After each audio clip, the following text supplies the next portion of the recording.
tempo, né, pessoal? Finalmente eu voltei a fazer os vídeos por aqui e voltei com o Ensinando Jogando. Então sejam muito bem-vindos, esse é o Ensina Arthur. E hoje eu vou mostrar pra vocês um pouquinho sobre o Civilization 4.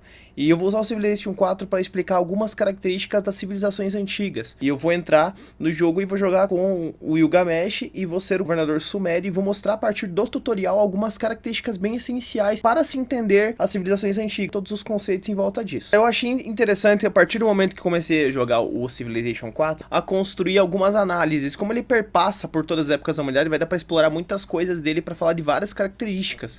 Então é muito interessante esse início do jogo, esse tutorial inicial, que ele ensina como jogar, porque daí eu consigo apresentar algumas funções do jogo que delimitam o que significa ser uma civilização antiga. Primeira coisa que a gente tem que lembrar é que a Mesopotâmia não era uma civilização, ela era um local onde haviam várias civilizações, mas foi um dos primeiros lugares onde o ser humano se estabeleceu de forma sedentária, ou seja, ele não era mais um indivíduo que era nômade. A partir do aprendizado da agricultura, ele vai começar a se estabelecer próximos a rios para poder estabelecer um meio de sobrevivência. E aí vai começar a surgir os conceitos políticos, cidades-estado, religião e outras coisas que são muito importantes nesse contexto.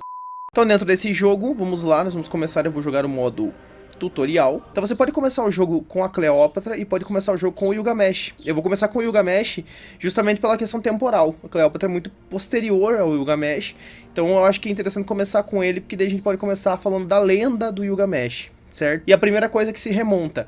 Quando você fala de civilizações antigas, a gente começa a perceber, por exemplo, que existem como características fundamentais as criações dos reis como, digamos assim, representantes de deuses. O próprio Gilgamesh tem toda uma lenda e toda uma construção que vai fazer com que isso se torne corriqueiro nesse processo, né?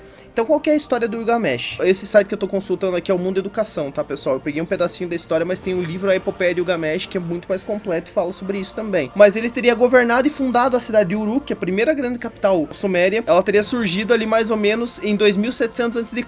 Isso segundo caracteres cuneiformes que datam de 1890 depois de Cristo, tá? Então a história foi recontada. Como que foi contada a história do Gilgamesh? Para resumir para vocês a história do Gilgamesh, que outro dia quem sabe eu posso fazer um vídeo especificamente sobre isso. O Gilgamesh, ele teria sido um rei, guerreiro que se tornou um grande rei, no caso. Ele, ó, segundo o site coloca aqui, ó, o Gilgamesh mostra como um grande conhecedor de coisas do mundo, inclusive da sua origem das coisas existentes, profundeza dos mares, e a relação, como várias histórias mitológicas antigas, é uma relação com histórias de deuses. Era um monarca que era despótico, tá? A primeira coisa que a gente tem que analisar. Então ali vai mostrar um Gilgamesh todo benevolente, cuidador do povo, mas a gente sabe que não é assim. Reis não são assim, né? Em toda a história, se eles legitimam a religião, usam a religião como legitimação de poder, eles estão usando de uma forma de controle social, ou seja, eles legitimam a sua força a partir de soldados, os guardiões, os guerreiros, vão fazer esse serviço de proteger ele, então, em relação a essa possibilidade de invasão. A grande característica quando ele funda a cidade de Uruk, quando ele vai fazer o povo trabalhar e construir as muralhas para proteger as fronteiras, tá? Então, o povo, temendo o Gilgamesh, achando que ele ia ser um rei despótico,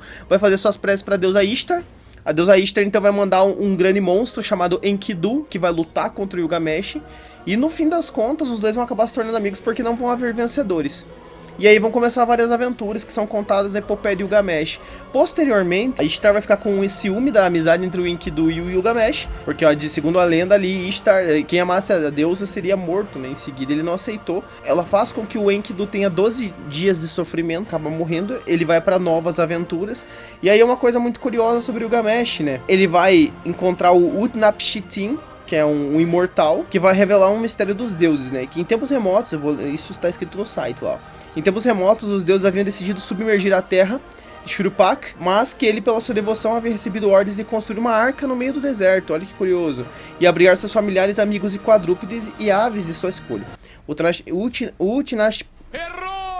Utnapishtim assim o fez, e depois de 6 dias e 6 noites salvou as pessoas e animais conseguindo em troca de imortalidade. Então ele construiu uma arca. Não é coincidência. A história da Arca de Noé, por exemplo, porque ela é uma lenda compartilhada. Acreditava-se antigamente que as religiões se espalharam muito através dos entoadores de cânticos que andavam de cidades em cidades, e as histórias acabaram se misturando e se tornando origem para muitos lugares.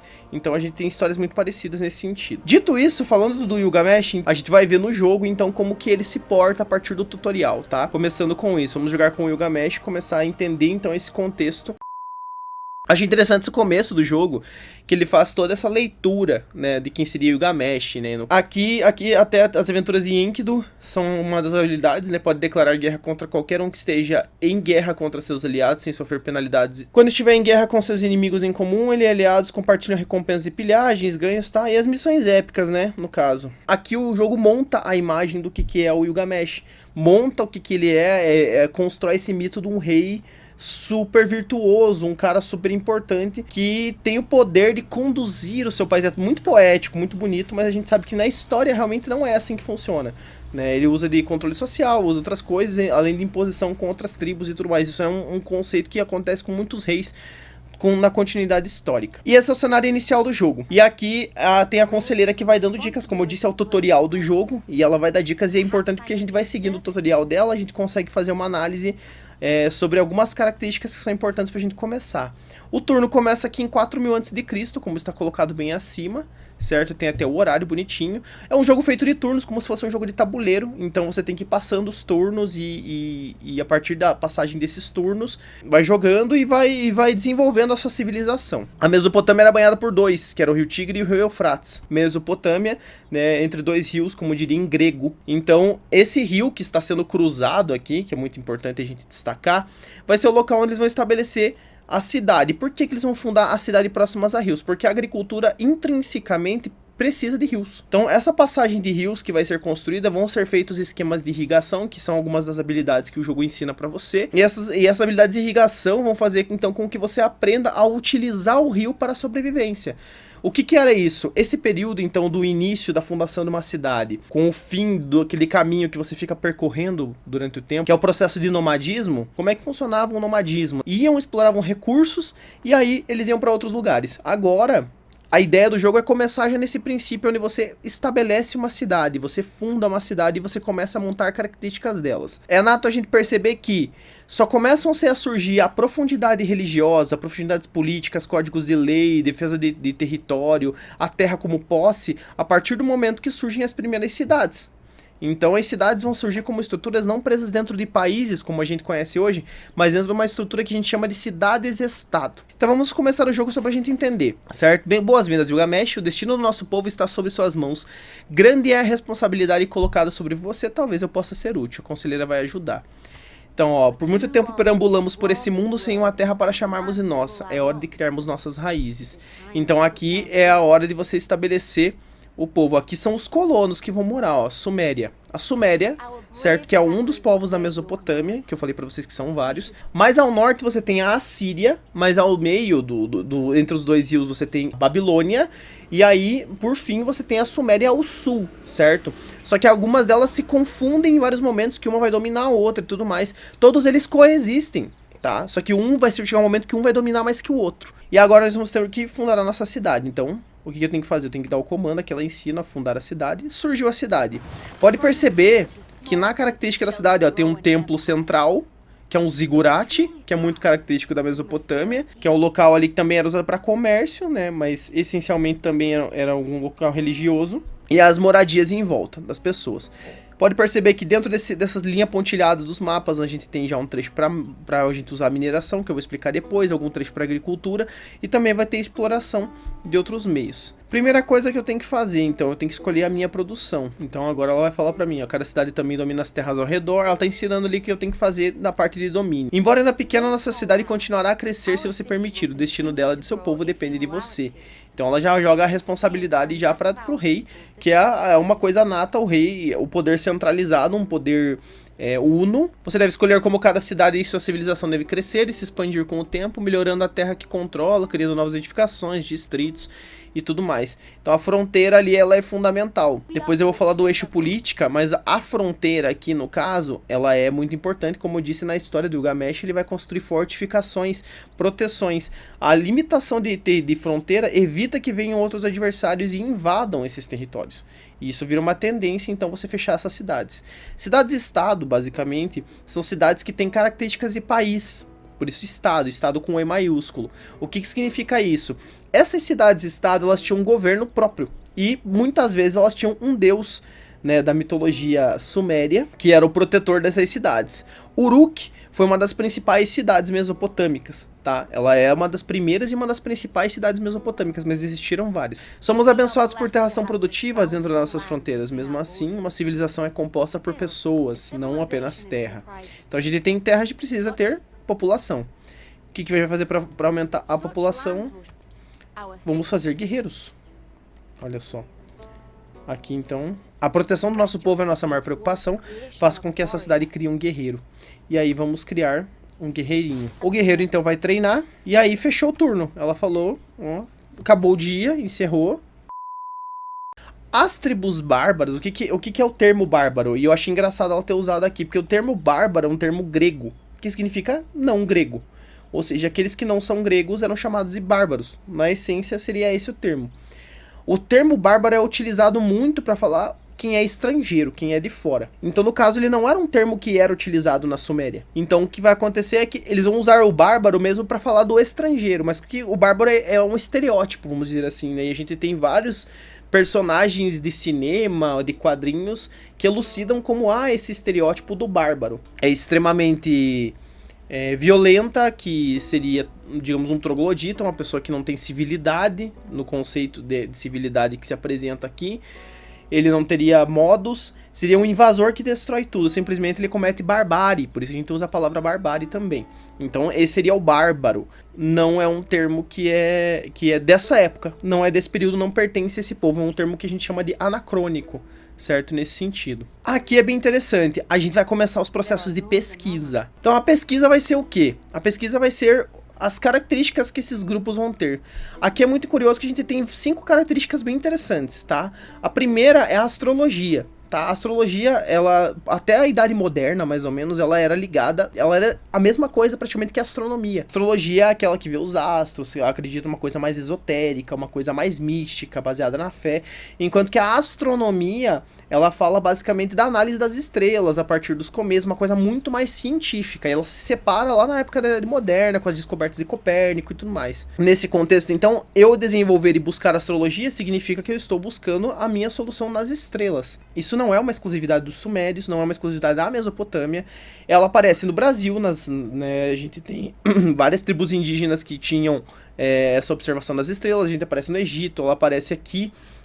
Os maias, os povos maias também tinham essa observação. Então não é uma coisa única, por isso que a gente tem um ramo que fala sobre isso, que se chama etnoastronomia.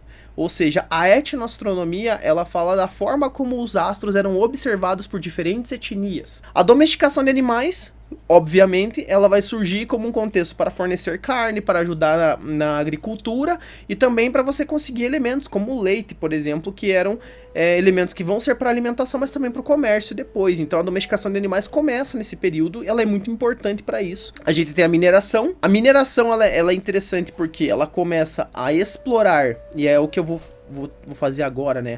Estamos falando de 4.000, agora 3.940 a.C. aqui, ó. Ele avança muito rápido, então já avançamos 60 anos. Esse período aqui já é mais ou menos na época da Idade dos Metais. A Idade dos Metais é o último período da pré-história, vamos dizer assim, né? Antes do surgimento da escrita, que vai ser ali mais ou menos 3.000 a.C., os próprios sumérios que vão criar a escrita. Esse período ali, eles começam a explorar os metais. Então eles usam pedras polidas como armamentos ou coisas afins, cortar árvores e caça e tudo mais. Mas a partir desse período dos metais, eles começam a explorar outras coisas. A mineração é um processo fundamental nisso. Na natureza se encontrava muito o ouro, mas também se encontrava muito o cobre. Os outros metais eram encontrados normalmente no próprio processo de mineração, vindo do solo, extraídos e tudo mais. E aí, nesse caso, a gente vai ter o quê? O ouro vai vir a partir de trocas no contexto do jogo, certo? Ele vai vir a partir de trocas, mas na verdade o ouro era a partir de explorações também e tudo mais, encontrados na natureza, coisas afins. E o cobre, ele vai ser misturado com outro metal, que é o estanho. Eles liquefeitos, os dois juntos, criaram o bronze, que é outro período que a gente fala, a idade do bronze, ali é um outro período dessa história, então, que se tem também. Então aqui no caso, a gente já está projetando nesse caso aqui, nesse contexto, a mineração já é um processo que está constituinte, fechou mais um turno. Aí ele já mostra um invasor bárbaro vindo, né? E eu tenho que usar os meus guerreiros, portanto, então... Você é assim, é tudo pra mim. Você é meu guerreirinho. Você é assim, é tudo pra mim. Ó, aqui a conselheira tá dizendo pra gente focar na capacidade da cidade. Então a gente vai escolher outro meio de produção. Agora eu vou ter que fazer construtores para poder explorar as minas e construir fazendas também para poder explorar. A conselheira está falando, para entender o mundo devemos explorar ele, certo? Isso aqui é muito interessante ela colocar, e ela coloca de uma forma muito poética, né? Ah, devemos entender o mundo, explorá-lo, descobrir, blá blá blá. Mas a verdade é, a partir desses processos de exploração, a escravidão começa nesse domínio de guerra, ou seja, um povo vai dominar o outro. Nesse domínio que esses povos vão constituir um do outro, eles vão fazer escravidão por servidão. Então, um povo dominado era escravizado pelo povo que dominava ele. E nesse mesmo contexto também surgem trocas comerciais. Nesse processo de exploração, isso cresce tanto que o primeiro grande império que se é conhecido é o Império da Acádia. O Imperador Sargão, ele vai ser o responsável por fazer as primeiras invasões e construir o que se chama o primeiro império da humanidade. Vamos caracterizar o que é o império. O império, ele é a somatória de diversos reinos diferentes que são colocados dentro de um contexto só. Enquanto que um reino é um reino só, é um desses contextos. Então você tem um império e você coloca representantes para governar em seu nome dentro desse contexto de império.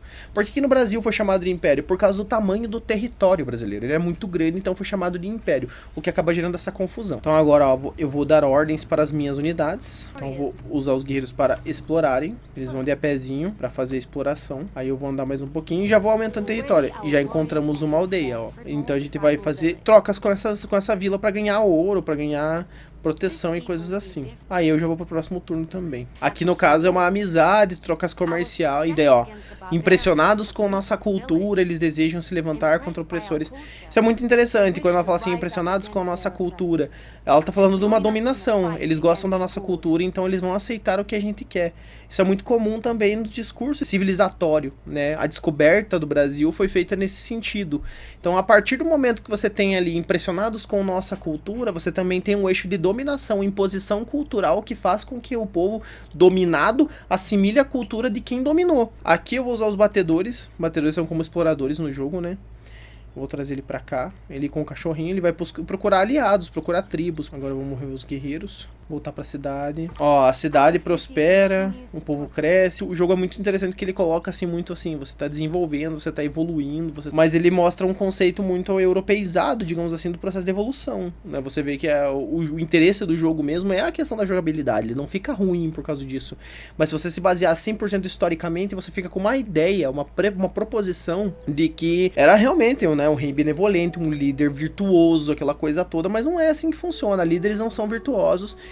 São dominadores, né? Ainda mais quando a gente fala de monarquia, fala de reis, ainda mais legitimado pelo poder religioso, né? A gente vê esses contextos acontecendo até a Idade Moderna ali, quando a gente ainda tem os poderes dos reis na Europa sendo dominados nesse sentido. Isso que estamos falando de um povo, uma região mais asiática. Só para terminar de explicar para vocês, então eu já estou aprendendo mineração. Eu tenho ainda a navegação e a cerâmica que eu não expliquei, né?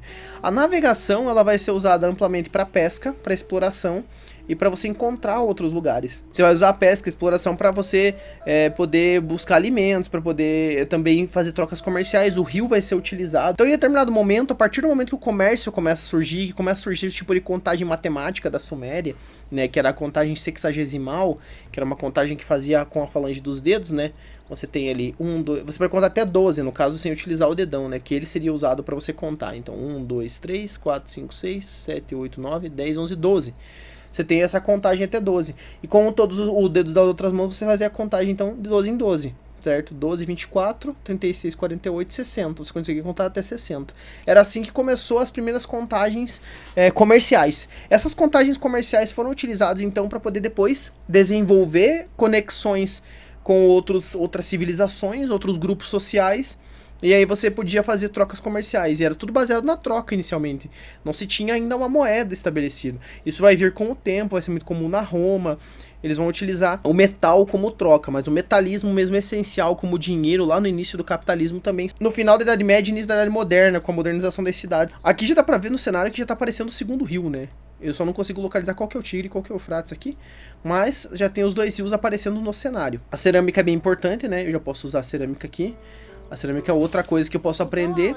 Então a cerâmica, ela é fundamental porque você começa a utilizar o barro, vasos que eram usados para armazenamento de água, para rituais cívicos, enfim, diversas coisas diferentes que eram usados. É bem importante dizer também que é graças ao fogo que você conseguia cozinhar esses vasos, e com o cozimento desses vasos você conseguia então manter e deixar eles firmes. Isso vale também para quando tem o surgimento da escrita. Eles começam a utilizar tábuas de barro, certo? Essas tábuas de barro, elas eram feitas com cunas, que eram grandes parafusos que faziam furos e faziam símbolos dentro dessa placa de barro, que era cozida e se mantinha firme. Era uma dessas que encontraram a história do Gilgamesh, por exemplo. Existem ainda assim registros, e lá tem a língua suméria, que é toda feita a partir de símbolos e tudo mais. Duas coisas importantes que o jogo elucida para você, né? A importância da agricultura e a importância que se tem a organização das fundações militares. A agricultura é fundamental para a sobrevivência e manutenção desses povos, e as forças militares são importantes para proteger as fronteiras. Um povo da Mesopotâmia que vai ficar bastante conhecido pela sua força militar são os assírios. Os assírios vão criar meios e estratégias militares que vão auxiliar na sua dominação. Então, a partir principalmente do governo do Assurbanipal, o famoso cortador de cabeças, fazer esse domínio todo. Então agora vou jogar meus batedores pra cá. Se eu não me engano, tem uma civilização perdida por aqui. Uma civilização não, uma aldeia perdida por aqui. Ó, sua civilização sempre estará pesquisando uma tecnologia. Ó, a felicidade do nosso povo se busca pelo conhecimento. Você tem conhecimentos surgindo muito importantes, que são, como eu falei pra vocês, a cerâmica, né, a mineração, a agricultura, que são coisas que a gente tem até hoje e que fazem parte da nossa realidade. Sem elas, hoje, a gente não consegue fazer muitas coisas. Então vamos escolher mais uma pesquisa aqui. Ó, já tem a roda. A roda também é uma invenção suméria, porque graças à roda você consegue usar as carroças e os meios de transporte para levar a outras cidades. Então via terrestre é muito importante também. E o trabalho em bronze, como eu já expliquei, né, o bronze vai surgir nesse contexto. Então o vídeo de hoje foi para fazer uma localização desses aspectos. Siga as redes sociais que vão estar aparecendo na tela aqui. Muito obrigado por ter curtido o vídeo até agora. Clica no like, deixa a sua inscrição. Muito obrigado por acompanhar o Ensinar Tour. Em breve muitos mais conteúdos com jogos. Aguardo todos vocês. Um beijo e até a próxima.